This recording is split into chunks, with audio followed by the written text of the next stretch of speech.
we have a awesome guest, and this is a longtime friend of mine. I've known him since he was very, very small. His name is Stephen. Dominic's going to throw him spotlighted in there. Stephen and I have had many, many conversations about things like this, about the church. The fact of Stephen that will make it interesting to you, even if you don't know him. We've had some people on who have, like Instagram followings and stuff.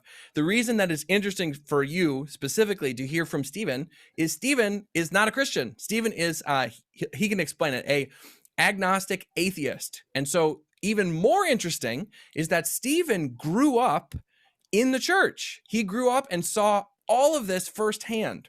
And so his story doesn't align directly exactly with what I'm saying, which is something we'll talk about. But I think that Stephen brings a really, really insightful picture to this. And for some of you who don't have many non-Christian friends, hopefully our conversation will help model what it looks like for people to talk in a good faith way when they fundamentally disagree about all the main questions about life and the universe and all those things. So everyone give Stephen a nice, warm welcome. You can see in the everyone's muted though, so you can't hear them. Hi everyone. So Stephen, how should I start? Yeah, let me just cut you off and give you a running start. Give us your the short version of your deconstruction story. So how you got from, you were on the verge of moving across the world to be a missionary, and then now saying, I no longer take that label Christian. And sort of give your the background of that. Yeah, well, I would say I had a mix of those different views of faith that you brought up. The number two was the viewing faith as radical lifestyle choices for God, and number four being the 1 year old talk was about faith being about having the right beliefs. And it was a progression for me. But a big turning point was I read this book called Crazy Love, and that really convinced me, basically that I was supposed to live my life radically for God. And to me, what that looked like was trying to, listen to the Holy Spirit's voice in a kind of way that to a lot of people probably seems weird, looking for miracles and things like that. And also looking for opportunities to evangelize. But the way I talk about it is basically that I was becoming so devout, and in the process, I lost my faith, is the way I view it in hindsight. So because I had this view that I need to be radically, sharing my faith with people. It really brought up to the front of my mind the fact that, okay, I want to share my faith with these people, but what if they say this? What if they say that? What am I going to say to that? So that is what brought up a lot of things that I had never actually wrestled with, because in church growing up, I think a lot of apologetics, or for those who might not be familiar, how would you describe that, Anthony? When defending the faith, right? Defending the faith, yeah. When people kind of show up to your church where there's already people who mostly believe, and they say, here's some apologetics, here's some defenses of faith. I mean, you already believe, so it's kind of just confirmation of what you already believe, and you might not be actually wrestling with that. But I actually started wrestling with those things.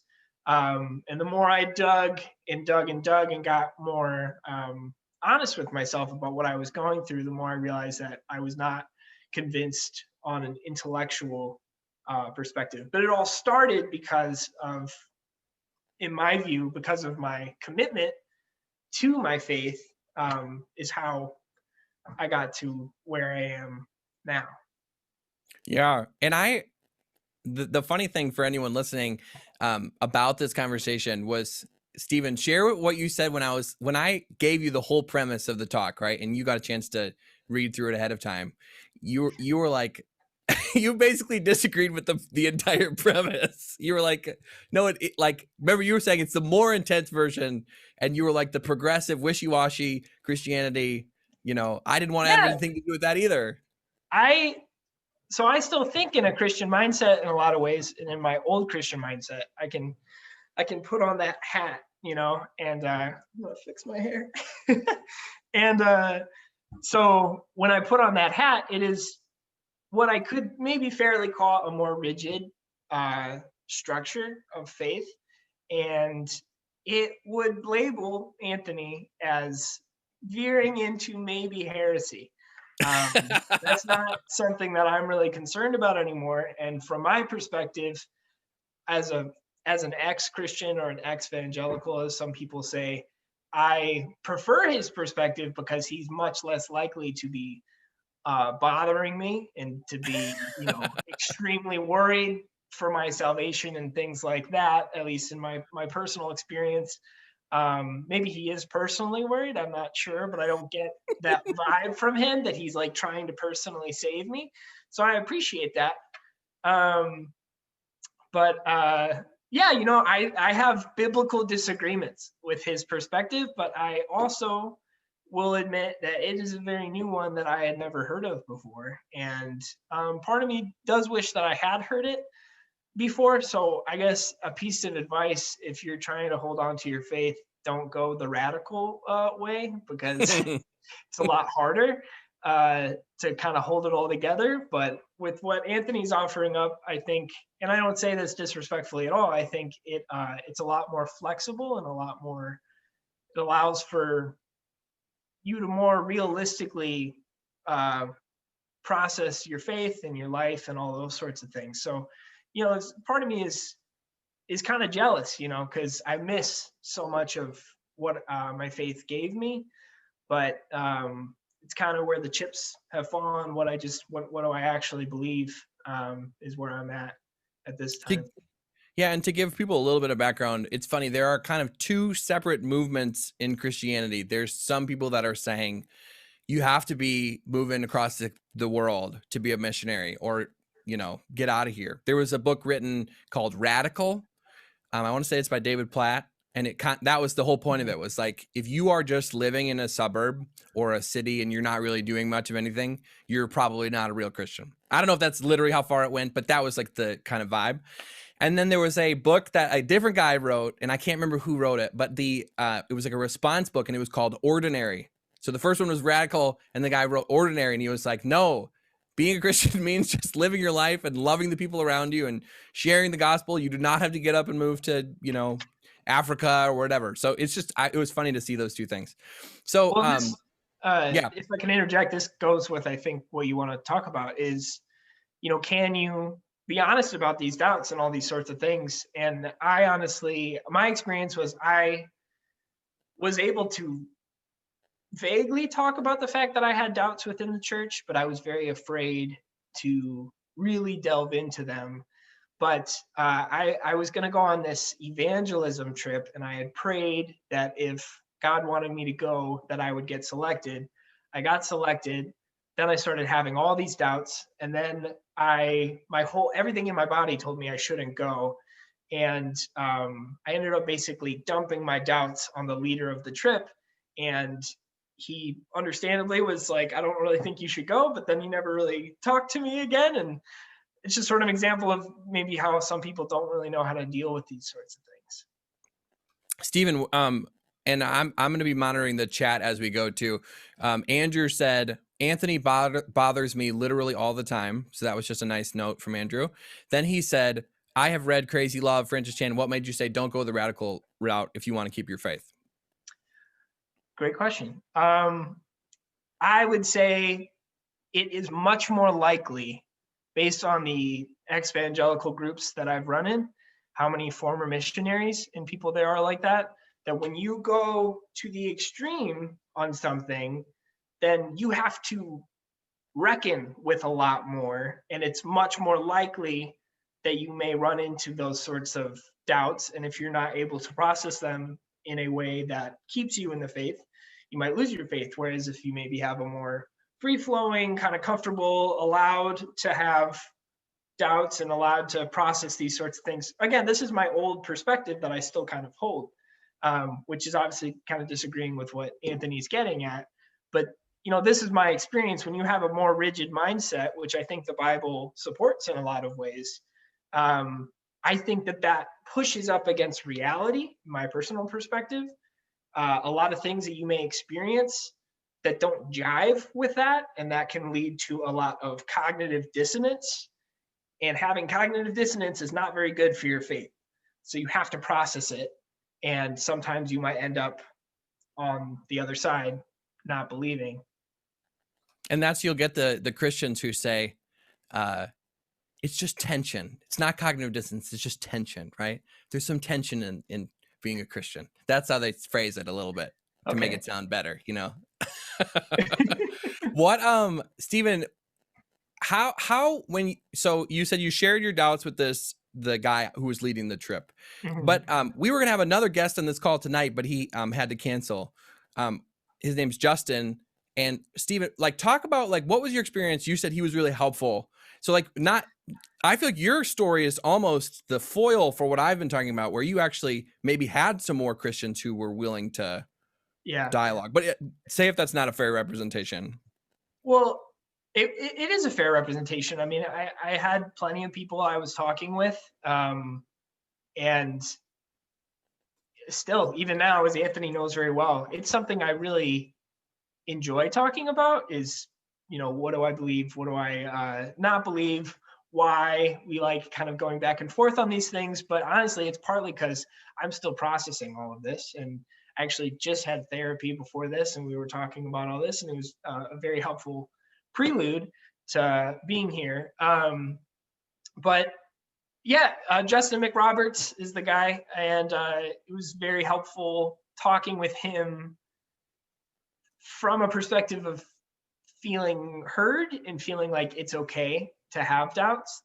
But the way I would describe my interactions with him when I was in my more rigid mindset within that form of Christianity that I was in, is he was very slippery. And so I would say, what about this? What about that? And he would be like, well, what about this and that? And I was like, what is going on? So I would put Anthony in that slippery context. And I don't mean that in a bad way. It's just, it's different. And again, I sort of envy it, because I think that you can have a lot of what I agree are great benefits of faith, while maybe not having all of that tension. Tension. Yeah. We got a good in the chat. This probably could be directed more to you, Stephen. What's more important when expressing your doubts, finding immediate answers or being heard and understood? I would say this is for you. It probably was the answers, wasn't it? Classic. Well, this is a classic Stephen kind of response. Actually, is that it's kind of both, because, well, to be fair, I already had the answers, and then I realized, oh, I'm not really convinced. And so first I went to the Christian websites and the Christian apologetics, and I was still unconvinced. And then I went looking for other sources, and I was like, this is more and more convincing. But I want to be clear, I really did not want to lose my faith, and it was, I would say, traumatic. Very difficult thing to go through. I'm sure many of you can imagine. Think about how important your faith is to you, how much structure and support you get from it within your inner life, as well as community. And imagine that going away. Now, not all of my community has gone away, but things have changed. I see my buddy Doug Millar is on here, and one of my best friends. And we used to be able to talk about faith being on the same page, and now we can't. And we're still really good friends, but things change. So that's hard. To kind of circle back to your question, I think being heard and understood, very important if you're trying to keep someone within the fold. And I think Anthony is very right that people in the church just don't really know how to deal with these things. And whether it's spoken or not, I think there can become some barriers in relationships where it's like, hey, I don't really want to hear your doubts and stuff because it's kind of threatening to me, maybe. And so Anthony's someone I've always felt very safe talking to about these sorts of things. And I think it's totally okay if you don't have the answers, and you can tell someone I don't have the answers, but I still love you and I want to be here for you and hear what you have to say about these things. And I'd love to explore this stuff with you. And I think if you say that really genuinely, rather than just sort of like, here's a book, read this book, I think that can go a long way. Stephen, you just said so many crucially important things for the church in 2020 today. There's I saw such a good tweet about this. They were saying there's massive amounts of Christians who just discount the whole deconstruction movement. Like they basically just say all those people, they just capitulated to culture. They were too, they didn't read their Bibles enough. And that's why they left Christianity. And I always can point to you. I'm like, Stephen Steinheiser knew his Bible more than anyone that I knew. He knew that thing inside and out. He could quote scripture left and right. He knew the theology. So this tweet was saying, you have to understand that there's something behind this deconstruction. And in my opinion, a lot of what people are deconstructing, what they're leaving behind, is bad, weird stuff that is not actually true Christianity, but it's like cultural, religious things that structures people have built in on top of Jesus that make it so Christianity is this super unattractive. Like, I would never want to be a part of that. Now, that's not to say, like in your case, like you're like, I literally don't believe these core things about Jesus, about the resurrection and stuff like that. So I wouldn't say that's you've left behind. You actually just left behind a fake view of Christianity, so I'm not saying that, but what you said that was, I think, so valuable is that for everyone on this call, every Christian that is on this call, if you have someone else who's a Christian and starts expressing doubts to you, who has let you in to show the doubts that they're going through, your first reaction is going to probably be, I don't want this person to lose their faith because it's going to negatively affect me. It's going to make our relationship weird. It's going to make me feel like, oh, maybe I need to start doubting what I believe. And it's a very selfish way of looking at it. And for you, when people respond like, well, you can't be doubting that, it comes from a place of fear. But like what Stephen just said, for the person going through the doubt, the fear is 1,000 times bigger than your fear, right? The person who's saying, I may literally not be a Christian at the end of this journey. My entire community, everything I've grown up with, everything I've believed, I literally may be leaving that behind. They are the ones that you have to express love and support for. It can't be about your fears, your insecurities in that moment. That's the point when the church has to do what the church is supposed to do, which is love people and make it feel, like Stephen said, like a safe space that you can actually address and talk through these things and not just say, read a book, right? Like, Stephen, we've had countless conversations about a whole spectrum of things. And the goal is not, I am trying to convert Stephen back to Christianity. And the goal is not for you to say, I'm trying to convert Anthony to not be a pastor anymore. And like, it's literally, we're having just real, honest conversations about these. And this is a cliche, which you pointed out at the very beginning when you first started talking, but I still think it's true. Having these conversations as Christians can't hurt you. It can only help you. If you're going to stay a Christian, being able to think through legitimate objections about Christianity is only going to be a positive for you and your walk with Jesus. So that was my soapbox, as we say. We have one. Kristen said, "What are some things that you're talking about, Anthony, that Christians have built in?" I talked about this a couple weeks ago, probably actually a couple months ago. One of the key ones is saying that the entire Bible, every part of the Bible, you should start from the starting point of, I interpret this literally. This must have literally happened. That it's like, if I read something in the Bible, my default is that it literally happened. And I think that makes it really hard for people because they read things like Genesis 1, which says God makes the world in 6 days. And they're like, but science says it took a lot longer. So for me, I would say you shouldn't interpret Genesis 1 like a science textbook. So for me, that's one of the things. So let's say, Stephen, let's take like three more minutes to Mhm. wrap up.